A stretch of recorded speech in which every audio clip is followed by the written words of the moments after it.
Hey everybody, welcome to the chapter on managing knee disorders and surgeries. Right, the first we're going to talk about is joint hypomobility and how we manage that non-operatively.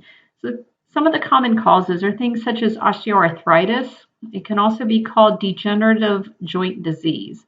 So if you look at this x-ray on the right, the medial joint on both of these knees is collapsed in. And if you try to see the space here between the joint, it's significantly less than here. So there is degeneration that has occurred.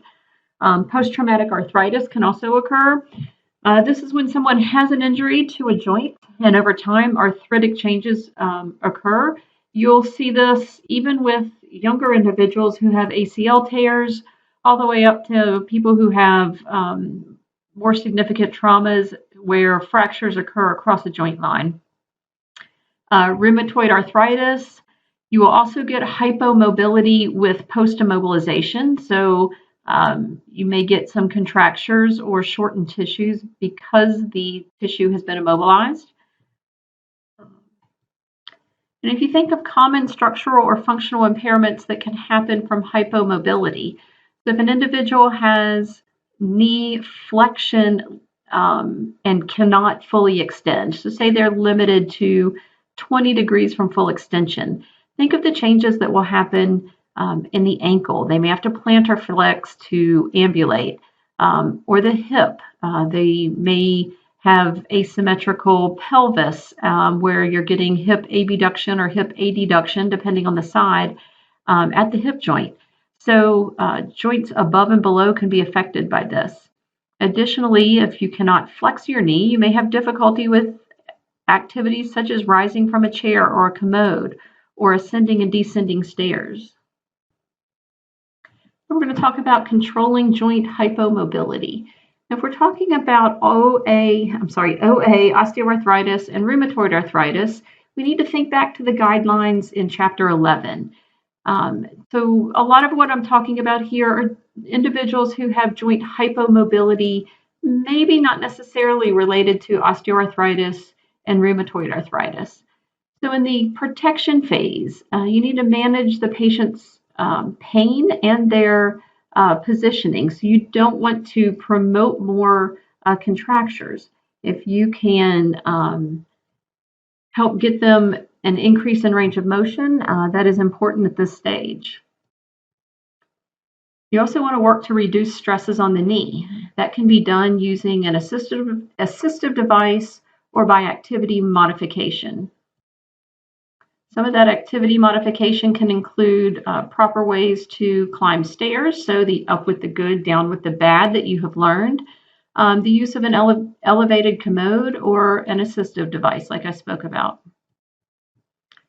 One of the ways you can maintain, or some of the ways you can maintain soft tissue mobility is through passive range of motion initially, active assistive, and active range of motion. You can use grade 1 and 2 or joint distractions to help with the pain.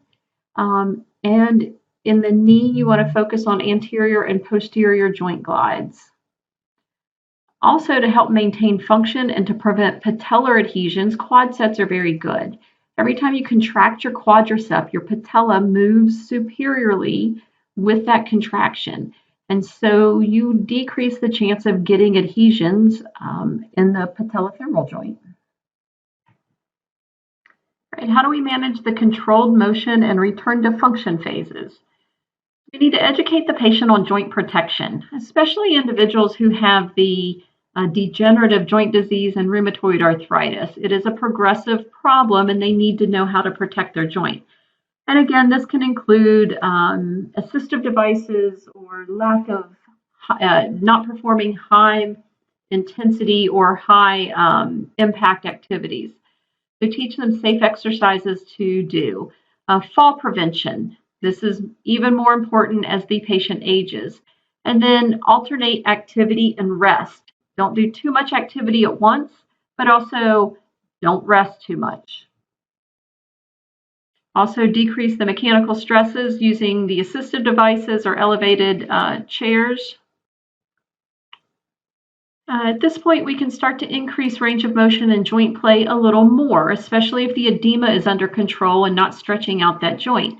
So we want to be able to do muscular stretching, joint mobilization with movement, and patellar glides, realizing that the patella needs to be able to slide inferiorly as the knee bends and superiorly as the knee straightens.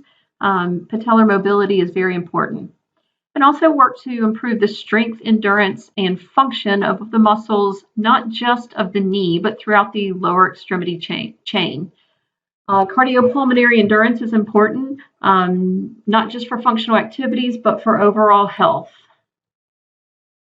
So what do the outcomes say? If an individual has osteoarthritis, is exercise good? They have found that strengthening, stretching, and functional exercises to help manage osteoarthritis do result in improved function. So it should be recommended. Letting the patient know that just because they have knee osteoarthritis does not mean they need a total knee replacement. But you also need to realize as a PT, there's going to be patients that no matter how many exercises you do, even if they're the perfect exercises and the patient is 100% compliant, they still may need to get a total knee replacement. All right, what if someone has surgery for an articular cartilage defect? So why would someone have surgery? Well, obviously they have a large defect, either in the tibiofemoral joint or on the patellofemoral joint surfaces. Different procedures, there are several different procedures that can be done. One we've talked about before, and that's the microfracture. This is usually for the repair of the smaller defects in the knee. So a microfracture occurs, it is done to stimulate that marrow response, and it leads to an ingrowth of this fibrocartilage. So you drill into the bone to cause some bleeding, which causes a cascade of events to allow healing of that area. Other surgeries that can be done to repair an articular cartilage is an osteochondral graft transfer. What they do with this is they go to a site on the femur that is a non-weight bearing site. So along that femoral ridge that doesn't typically come in contact with the tibia. They will remove some of the osteochondral surface there and replace it where there is the defect. An autologous chondrocyte implantation can also be done. With this, they remove some healthy articular cartilage, probably also from that femoral ridge, but it can be from other areas of the femur. They send it off to a lab. And in this lab, they process it to increase in volume. It gets sent back and implanted over the defect. A periosteal patch is placed over the newly placed articular cartilage. And then there is an osteochondral allograft transplant where they take osteochondral material from a cadaver and put it over the defect. All right, how do we treat patients who have articular cartilage surgery? It is imperative that you protect weight bearing for often quite a long time. So most often 6 weeks. For smaller defects, it may be 3 or 4 weeks, and for larger defects, it may be even longer. Sometimes up to 12 weeks for very large chondral defects. You do want early motion, and they want early full motion and frequent motion to help mature and refine that implanted material. These are patients that may benefit from CPM after surgery. Even if the patient has full range of motion, I've seen doctors put the patient in a CPM just to ensure that they get that passive movement back and forth to help remodel the newly implanted tissue.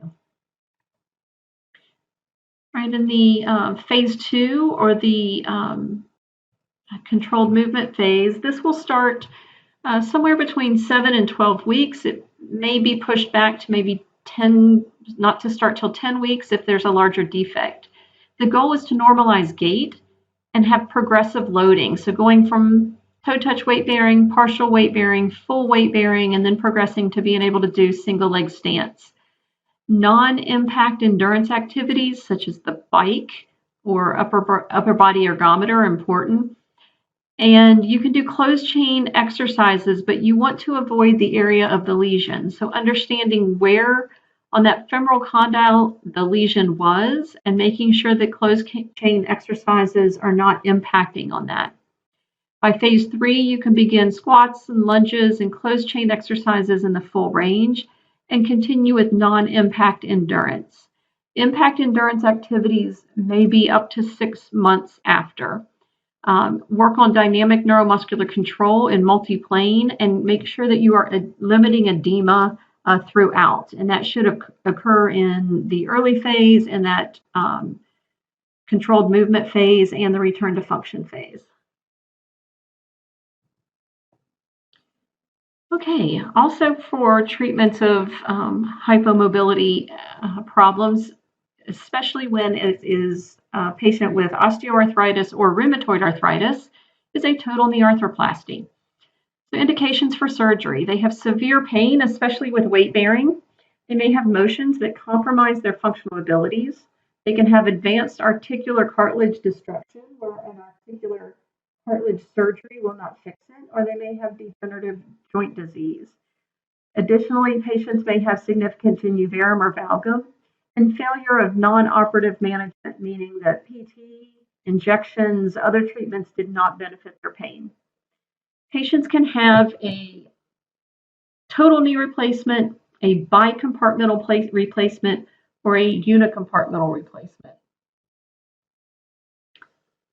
So this picture on the left is a tri-compartment replacement. What you don't see is that the back of the patella also has, I've heard doctors call it a button, but they put a plastic surface on the back of the patella, plus replace the femoral condyle and the proximal end of the tibia. A bicompartmental replacement would just replace the medial or lateral compartment and not take the entire surfaces of the femur and the tibia, where a unicompartmental replacement will just replace one compartment. The most common is the medial compartment, but I have seen physicians do a lateral compartment, and I've seen them only do the posterior surface of the patella. All right, so how do we treat patients after a total knee arthroplasty? So the maximum protection phase, we need to prevent vascular and pulmonary complications, just as we would for a hip replacement. So DVT prevention, ankle pumps, 1 minute every 30 minutes, or 1 minute every half hour, having them sit up instead of lie down as much as possible. Encourage movement, so encourage them to get up and move as much as they are able to. You also want to control the pain and swelling. The more swelling they have, the tighter their joint's going to feel, the more inhibition they're going to get of their muscles. You want to minimize that inhibition and loss of strength by performing early quad sets and glute sets. So getting isometric movement early is important. Regaining range of motion. Early range of motion has been, the earlier you get range of motion, the easier it will be to get back. If a patient goes for several months and still does not have full range of motion, it is very difficult to get motion at that point. And begin to reestablish functional mobility, trunk stability, and balance. Make sure they can get in and out of bed and up and down out of low chairs. Through the controlled movement phase, you're going to begin to increase their strength, endurance, and range of motion. You may be able to begin a little more aggressive stretching. Improve their standing balance. If their leg strength is sufficient and their neuromuscular control is sufficient, you can begin to work on single leg balance. Improve their functional mobility and their cardiovascular endurance.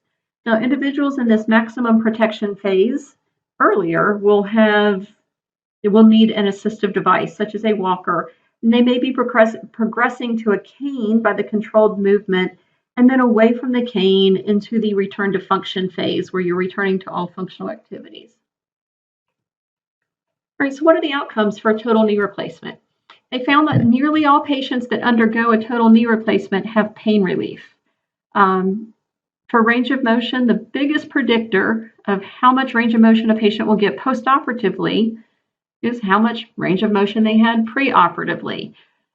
It has been shown that a patient needs about 105 degrees of knee flexion for optimal functions, such as getting out of a low chair.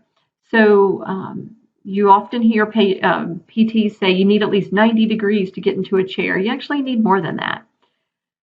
Strength and endurance. It takes about 3 to 6 months to get back to where your strength levels were before surgery. Patients may never have equal strength to the opposite leg, but from 6 months on, most patients are gaining some strength up to a year or two after surgery. And then what about function and activity level? So 1 month after surgery, patients are dramatically less functional than they were before surgery, but it is improved by 3 months. So I tell patients if I have the pleasure of seeing them before surgery, I will say a month after surgery, you may still not be happy, but 3 months out of surgery, you're going to be happy that you had this done. And so it's not an overnight thing that they're going to leave the hospital and suddenly be able to do everything they want to do. Those who have a total knee replacement, their functional abilities are below norms of other individuals who have not had a knee replacement. They may still be better than they would have been if they hadn't had their knee replaced, but they're still less than the average, the typical person who has not had a knee replacement. All right, now moving on to patellofemoral dysfunctions. So individuals who have patellofemoral pain, and we're going to talk about non-operative management to start with. All right, anterior knee pain or patellofemoral pain can be caused by trauma, overuse, poor tracking of the patella, and these factors can be local or they can be proximal and distal. So patellofemoral instability can be one of the problems, and you can have a dislocation or a subluxation. Now, with a dislocation, you're more likely to dislocate laterally. This is one of the big reasons is that medial condyle is bigger than the lateral condyle. The medial condyle being bigger is one of the reasons we have that lock-home mechanism or that twisting at the end of terminal knee extension. But it also protects the patella from sliding medially. Another reason is that the line of pull of your quadricep is slightly laterally because your hips are wider than your knees. That's why we have a Q angle that we can measure. You can also have patellofemoral pain related to a patella alta, which is a high-riding patella, or a patella baja, which is a low-riding patella, or you can have abnormal patellar tilt. The difficulty with assessing or treating abnormal patellar tilt is there are no good standardized measurements to be able to diagnose it in a PT setting. A lot of it is what the patient feels or what the PT feels and how they feel that the kneecap is moving. You can also have patellofemoral pain without any kind of malalignment, such as a plica. Now, a plica is a thickening of the retinaculum of the knee, and it occurs on the medial aspect. So a lot of people can palpate a plica on the medial part, just medial to the patella. Not all plica are painful, but sometimes these plica are painful and keep the patella from moving like it should. You can also have irritation of the fat pad or patellar tendonitis. You can have a tight retinaculum, and this can be from tightness of the IT band, which does insert some into the retinaculum. You can also have chondromalacia, which is softening and fissuring of the cartilage on the back of the patella. You can have osteoarthritis of the patellofemoral joint, just like you would of the femoral tibial joint. You can also have Osgood-Schlatters or Sinden-Larsen-Johansson syndrome. What this is these are apophysitis or traction apophysitis of either the tibial tuberosity in the case of Osgood-Schlatters or the inferior pole of the patella in the case of the Sinden-Larsen-Johansson disorder. This next slide is a great picture of Osgood-Schlatters. See the big bump on the front of their knee? It is caused from this traction of the tibial tuberosity. Patients who are very athletic and have a growth spurt tend to get this, and it is self-limiting. It hurts bad enough they quit their sport or stop doing their activity the pain goes away. It is not a problem that causes pain in adults, except they may have that bump there and they don't want to kneel down on their knee. But it is a painful treatment, typically in adolescents. All right, related patellofemoral pathologies. So proximally, if you have poor control of the femur, such as weak hip abductors, weak glutes, or weak external rotators, or poor neuromuscular control, that can lead to adduction, internal rotation of the femur, which leads to an increase in valgus at the knee and a greater Q angle, so a more lateral pull of that patella.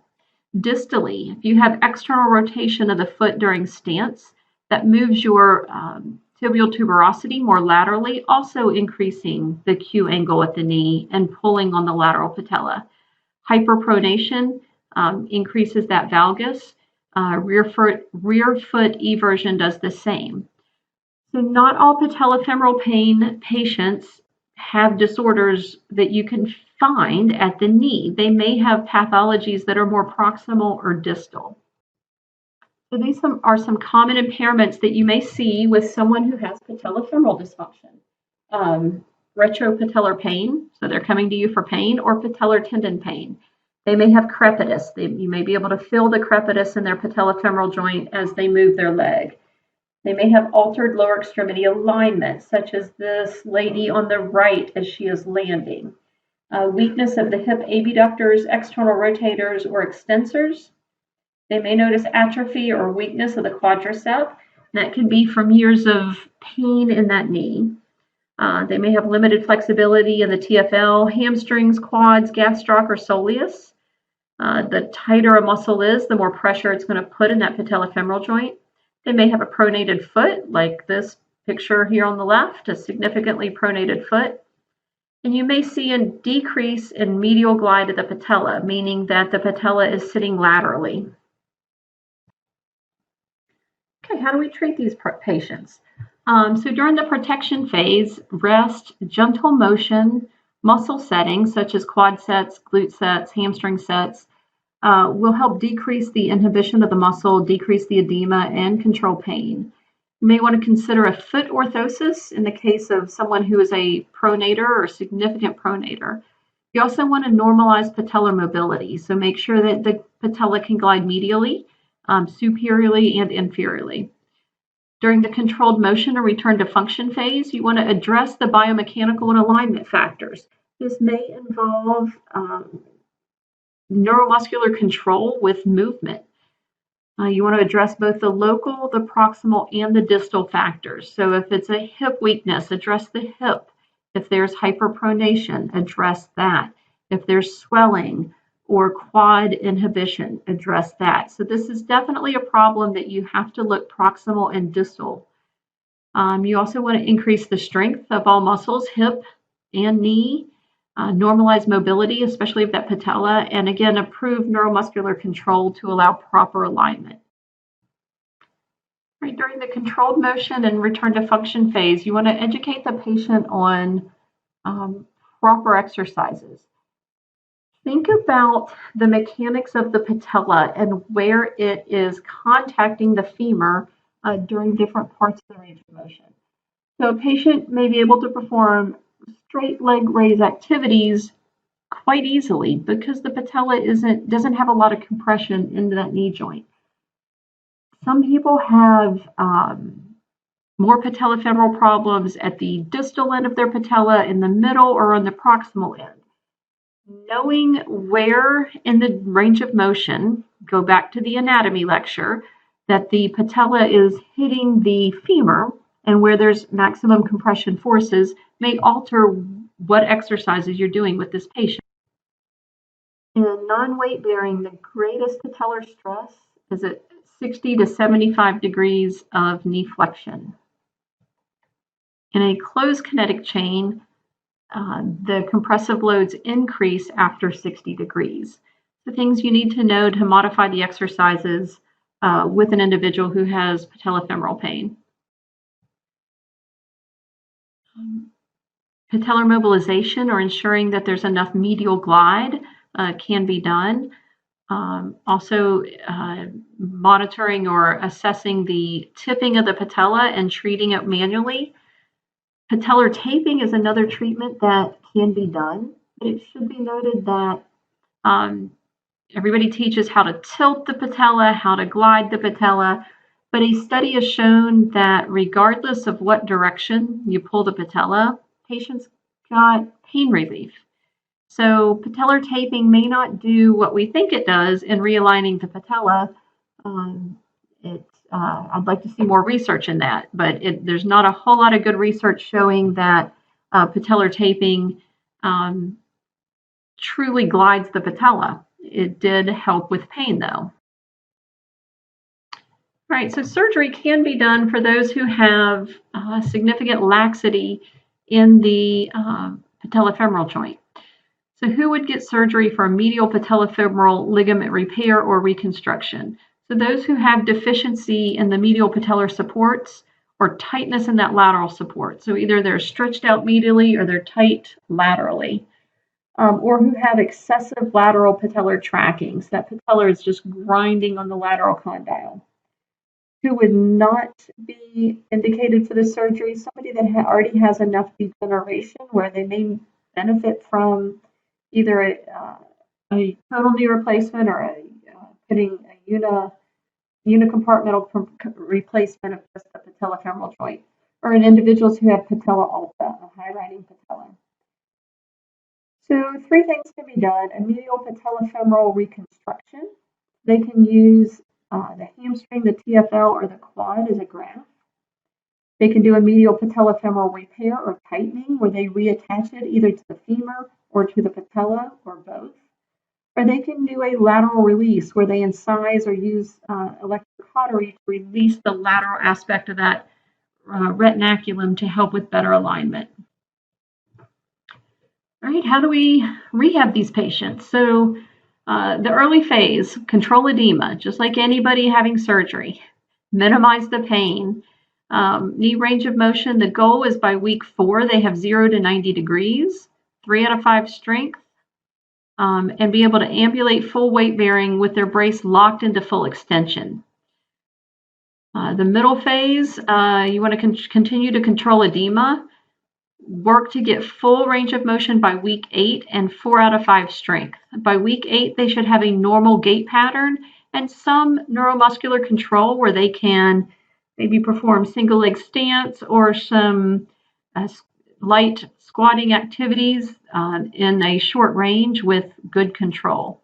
By late phase, you want 75% of the strength compared to their non-operative leg, not limp, that should be leg, and resume activity slowly if they have no symptoms. All right, so now we're going to talk about ligamentous injuries to the knee. So you have the ACL and PCL, which are intercapsular, and the lateral and medial collateral, which are extracapsular. Right, why does everybody research ligament injuries with the female athletes? Why are we so worried about females tearing their ACL? Well, they are 3 times more likely to tear their ACL than a male athlete. Some of these factors are biomechanicals. They have improper body mechanics. They land in a knee valgus more often. They also have decreased hip and knee flexion angles when they land. There's neuromuscular risk factors, which also include that valgus collapse and poor timing of their quads, hamstrings, and gastroc. You want the hamstrings kicking in. If you think of the knee flexed and the hamstrings contract, they're pulling that tibia posteriorly, and that's going to protect the ACL. You want to make sure that the hamstrings are firing. They also have structural risk factors. They have a smaller femoral notch size, decreased ACL size, and a higher Q angle. And that higher Q angle puts them in more valgus. Also, they have hormone differences. There are hormone receptors for estrogen, progesterone, and testosterone on the ACL. And that pre-ovulatory phase is when females tend to have more ACL tears. All right, say somebody tears their ACL. They are not going to have surgery. And this happens. Not everybody that tears their ACL needs to have surgery. But what can you do even if they're going to have surgery and you're managing them preoperatively or they don't plan on having surgery? Manage the edema as soon as possible. This is an injury that will swell a lot. Teach them protected weight bearing with the assistive device. They will have a good bit of inhibition of their muscle, and ambulating without an assistive device is not a safe technique at this point. Initiate isometrics in a comfortable range of motion, and initiate range of motion once the edema is under control. Once they have their edema under control, they have gained some quadricep control, you can progress them to the moderate protection phase and eventually to the return to function phase. You will improve their joint mobility and continue with protection until they are able to control their lower extremity on their own, improve muscle performance, strength, and endurance, regain neuromuscular control. So we can't just focus on strength. Patients can be super strong and still not have normal movement patterns.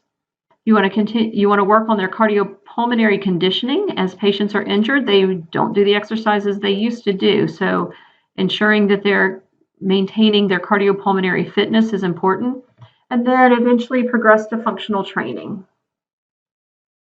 And here's a little review from your anatomy. So intra-articular are ACL and PCL.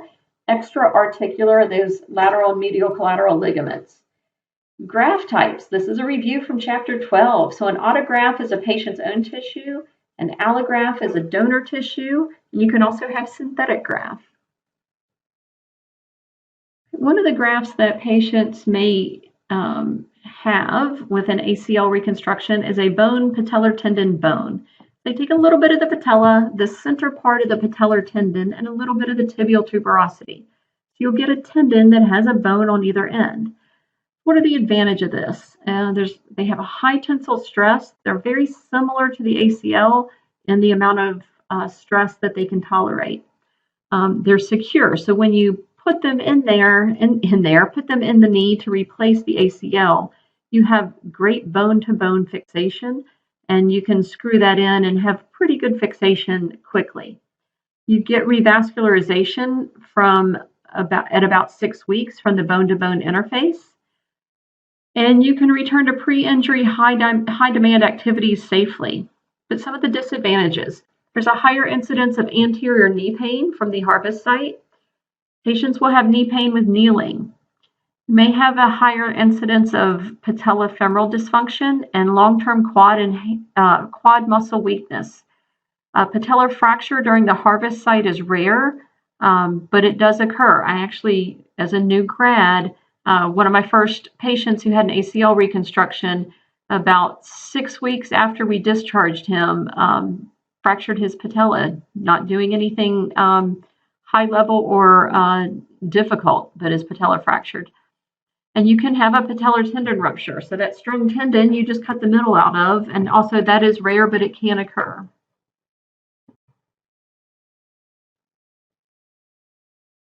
All right, what about a hamstring graft? Often it's the semitendinosus and gracilis tendon that is used. So the advantages is there's a high tensile stress, either similar or greater to the ACL.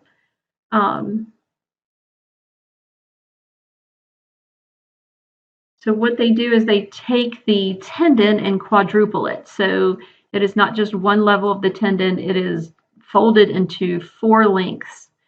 The other advantage, there's no disturbances to an epiphyseal plate. So if a patient continues to grow, this is the option they need. There is evidence that that hamstring tendon does regenerate at the donor site. There is any loss of flexor muscle strength is usually gone by 2 years post-op. So what are some disadvantages? It is not as reliable in terms of fixation. It has a longer healing time. So the tendon to bone interface takes longer to heal than the bone to bone interface. You often see hamstring strains early in rehab.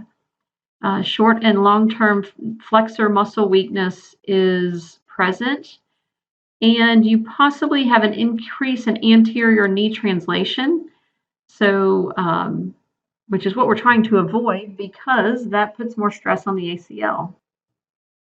All right, post-op management of the ACL. Immobilization.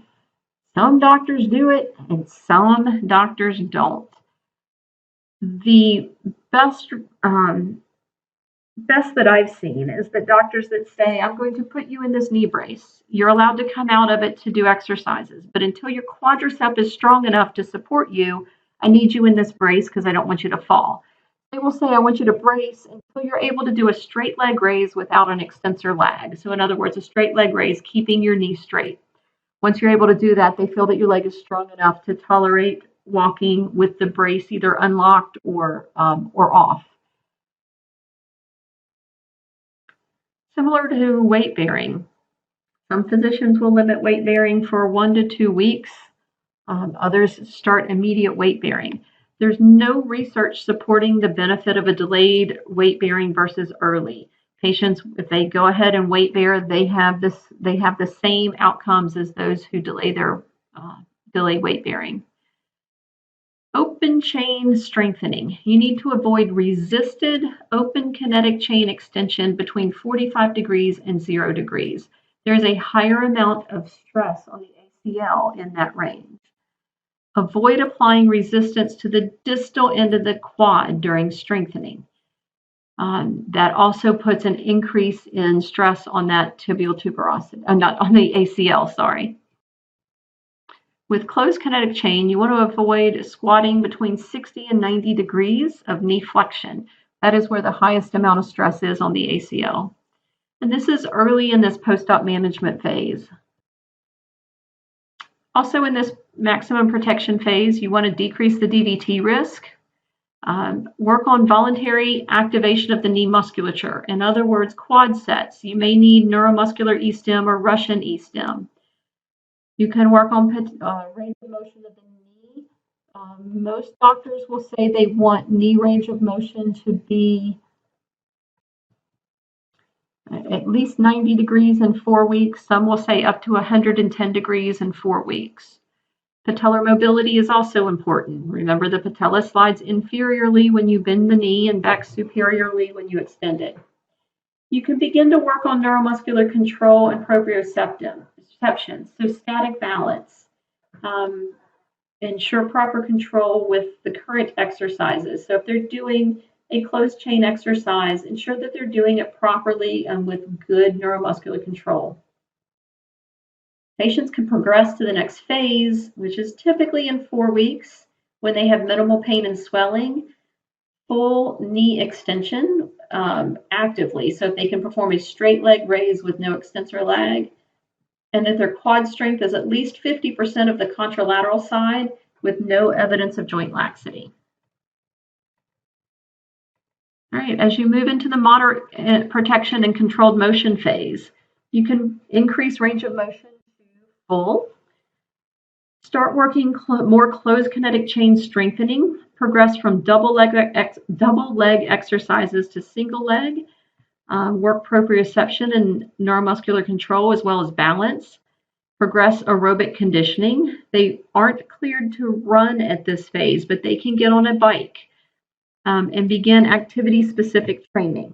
If a patient's a football player, this isn't when you turn them back to football. But if you know that whatever they're doing involves, holding a football or hitting a volleyball, holding a football, it's okay to begin some of those tasks, but you have to keep it within the limits of joint protection and what they're able to do functionally. All right, in the return to function phase, this is probably the funnest, the most fun a lot of outpatient PTs have, is to regain that post-op ACL patient to get them back to their sport or whatever activity they were in. So you work to regain their strength, endurance, and power, focusing on neuromuscular control. You can begin agility exercises. The criteria for return to sport: they have to have no pain or effusion, full knee range of motion, quadricep strength at least 85 to 90% of the contralateral side, and I personally recommend higher than that. I like to see 95%. The hamstring to quad ratio of at least greater than 70%. Remember, you want the hamstring strong. Everybody focuses on We need to get the quad strong with an ACL. But the quad, when it contracts, pulls that tibia anteriorly. An anterior movement of the tibia is what puts stress on the ACL. You want to make sure the patient knows how to fire their hamstrings, because firing their hamstrings is what's going to protect that ACL. Functional testing, and we're going to go through some of these in a lab, but they have a lot of hot tests, many different functional testing. You want it 85% to 90% of the contralateral leg.